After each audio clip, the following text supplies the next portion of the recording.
Morning Zone.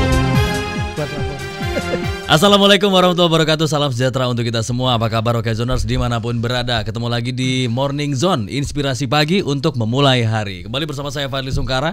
Kali ini di edisi Selasa 26 November 2024. Mudah-mudahan semuanya sudah siap untuk mencoblos besok.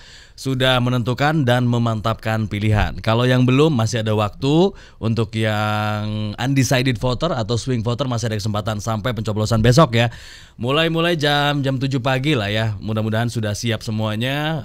TPS-nya udah buka dan warga sudah bisa mencoblos. Oke, pagi ini saya bersama dengan salah satu redaktur pelaksana di okezone.com, yaitu Bung Maruf El Rumi yang juga komentator papan atas. Ini pandit luar biasa nih. Maruf sehat ya? Luar biasa. Harus ditambahin ya. Harus ditambahin, wajib. Ya. Karena kita tiap nonton pertandingan timnas tuh selalu diwarnai oleh suaranya Bung Maruf. Oh gitu ya. Ada yang kurang kalau nggak ada suaranya Bung Maruf. Oke, kita kembali ke tema karena nanti akan kita bahas nanti pas AFF ya. Iya. Bapak buru-buru banget sih. Sabar dikit. Kan ada tema masing-masing. Iya. Jadi kalau kita kan ada segmen 1, segmen 2, segmen 3 kan.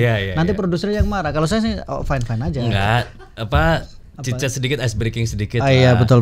Atau karena kalau bahas timnas itu beda rate-nya, mahal ya. Karena ini memang spesifikasinya. Bukan begitu ya? Ya harga, terima kasih. 2M lah kita. Oke. Bu Maruf, pilkada nih seru nih. Betul. Sudah H-1 besok udah harus mencoblos. Yang ditunggu-tunggu akhirnya tiba. Betul. Dinamikanya luar biasa. Ya. Banyak hal yang bisa kita soroti. Mulai dari distribusi logistik. Betul. Dan alhamdulillah mudah-mudahan sudah berjalan lancar. Ya. Supaya warga bisa atau para pemilik suara bisa mencoblos besok. Betul. Nah, ini yang seru adalah bagaimana dinamika yang mungkin unpredictable ya, sesuatu yang tidak diduga-duga. Ada beberapa, kita mulai satu persatu ya. Di antaranya adalah calon wakil Bupati Ciamis Yana Putra yang meninggal dunia diduga mengalami serangan jantung. Betul. Gimana menurut Bung Maruf? Iya, ini jelas berita duka ya, karena ini sudah mendekati pemilihan, kemudian juga almarhum juga ketika meninggal itu juga dalam rangka untuk melaksanakan kampanye, dan ini sebenarnya bukan kemudian kejadian pertama. Sebelumnya juga ada salah satu calon dari bupati atau yang menjadi korban yang ferry meledak ya. Tapi kan memang situasinya berbeda. Waktu itu masih ada kesempatan untuk melakukan pergantian, kemudian digantikan oleh istrinya untuk kasus yang ferry yang meledak. Tapi yang sekarang ketika wakil bupati dari Ciamis ini meninggal, memang KPU memutuskan bahwa tidak akan ada pergantian karena waktunya sudah tinggal H-1 atau H-2, dan kemudian kartu suara sudah dicetak. Dan kemudian sesuai dengan ketentuan memang bahwa pilkada kan tetap jalan dan kemudian akan menghadapi kota kosong. Persoalan nanti siapa yang menggantikan untuk posisi wakil bupatinya nanti akan ditentukan, boleh mekanisme nanti dipilih dari kesepakatan di antara parpol pengusung atau nanti akan dilakukan kesepakatan yang lain, karena memang tetap harus berjalan.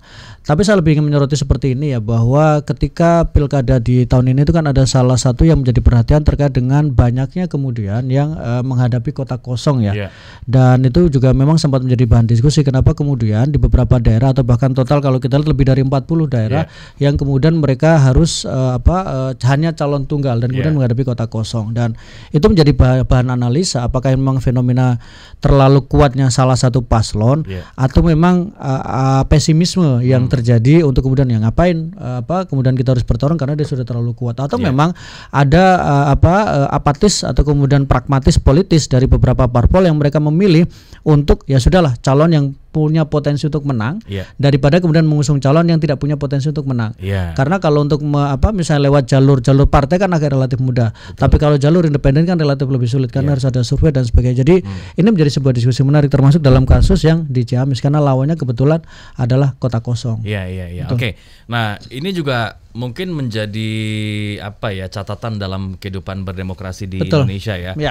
Tadi faktor-faktornya disebutkan oleh Bung Maruf, dan tentu kalau kita melihat dari sisi parpolnya sendiri pasti realistis dong. Mereka pengen menang untuk pilkada, makanya mengusung calon yang memang elektabilitasnya paling tinggi, Betul. popularitasnya paling tinggi, Iya. dan paling meyakinkan untuk menang. Sementara mungkin dihadapkan juga kalau di daerah-daerah tertentu nggak banyak tokohnya, nggak Iya. banyak calonnya, sehingga ya udah berkumpul di satu paslon. Iya, biasanya cenderung lebih pada incumbent yang kemudian Iya. mendapatkan dukungan, atau yang beberapa daerah bahkan entah itu ketika misalnya incumbentnya itu calon misalnya dia di wali kota atau bupati yang dia kebetulan sudah 2 periode, Iya. biasa akan diturunkan dalam tanda kutip entah itu Iya. istrinya atau apa untuk kemudian mereka bertarung lagi di pilkada. Karena itu pertama faktor elektabilitas, yang kedua memang faktor daripada mencari calon lain yang belum tentu kemudian memiliki kemampuan suara, ya buat apa kemudian harus berkeringat. Kan memang kalau kita bicara soal politik adalah bicara soal hasil akhirnya. Iya. Yang itu juga memang kemudian menutup celah-celah beberapa calon yang mungkin awalnya dianggap punya kapabilitas, Iya. punya potensi tapi belum terlalu terkenal, Iya. dan kemudian justru memang mereka tidak mendapatkan dukungan dari parpol, atau tidak punya kekuatan amunisi dari sisi finansial. Ya, Karena benar, kita itu nggak juga bohong ya perlu soal modal itu. politik Betul, ya. betul. Ya, dan sebetulnya sudah ada penambahan ya, Ya. ketika putusan MK diketok. Betul. Kemudian ada masa perpanjangan waktu pendaftaran juga Betul. oleh KPU untuk daerah-daerah yang Ya. masih satu paslonnya. Betul. Dan ini lumayan membantu tuh, sehingga beberapa daerah memunculkan lagi calon-calon, termasuk di Pilgub Jawa Barat Betul. misalnya. Kemudian di Banten juga. Ya. Artinya dinamikanya ini juga berjalan. Termasuk juga jumlah untuk parpol yang boleh mencalonkan. Kan sebelumnya ada persentase misalnya 20% atau berapa kan. Nah, sekarang kan sempat ketika putusan MK itu kemudian diturunkan persentasenya, dan itu membuat beberapa parpol yang awalnya nggak punya daya atau sudah pesimis untuk mereka bisa mencalonkan calonnya, itu menjadi tidak bisa. Tapi begitu ada putusan MK yang dianggap sebagai sebuah angin segar, membuat beberapa parpol yang awalnya hampir tidak punya kemampuan untuk mencalonkan, mereka kemudian bisa mencalonkan, dan itu menurut saya menjadi angin segar. Bahkan ada beberapa wacana bahwa jangan kemudian pakai persentase, pakai saja 0 misalnya. Tidak usah lah, semua parpol itu kan sudah berkeringat. Jadi mungkin ketika parpol itu yang mereka lolos, misalnya lolos di DPR RI, maka ada baiknya mereka diberi hak untuk mencalonkan calon mereka, sehingga akan ada banyak opsi untuk calon-calon baru di luar calon-calon yang memang taruhlah incumbent atau calon-calon yang memang sudah disokong oleh beberapa partai politik. Iya, luar biasa. Ini pengamat politik ketar-ketir melihat Bung Ma'ruf mengomentari pilkada yang tapi salah kayak kita ini. Saya khawatirnya salah ini. Karena kan pendengar segmennya kan segmen intelek ya. Jadi saya khawatirnya nanti, jadi tolong kalau misalnya ada yang skip, tolong bisa di WA bahwa harusnya bukan begini. Seperti kemarin yang kita ngomong soal hajat kan. Lampu hajat nggak boleh peraturan lampu hajat. Jadi tolong kalau misalnya ada yang ini, tolong kita di. Nggak, karena kan selama ini Bung Ma'ruf dikenal sebagai pengamat sepak bola, sebagai pandit, tapi ternyata fasih. Ngomong politik begitu fasih. Ini luar biasa. Ini karena kita baca Okezone. Oh, masuk. Tapi kan gini, sekarang trennya banyak pengamat politik, pakar komunikasi politik pada jadi pandit. Jadi komentator bola tuh. Bukan trennya curhat begitu. Ya, sekarang saya sekarang boleh tuh Bung Ma'ruf juga kita masuk ke lain yang lain. Iya, betul. Supaya ada lah ininya, pertukarannya. Iya, jadi change ya, pertukaran. Tapi politik kan memang menjadi kehidupan sehari-hari ya, yang tentu semua masyarakat memperbincangkan karena terkait dengan hajat hidup orang banyak. Betul. Termasuk juga kenapa kemudian beberapa tokoh menyarankan jangan sampai golput lah.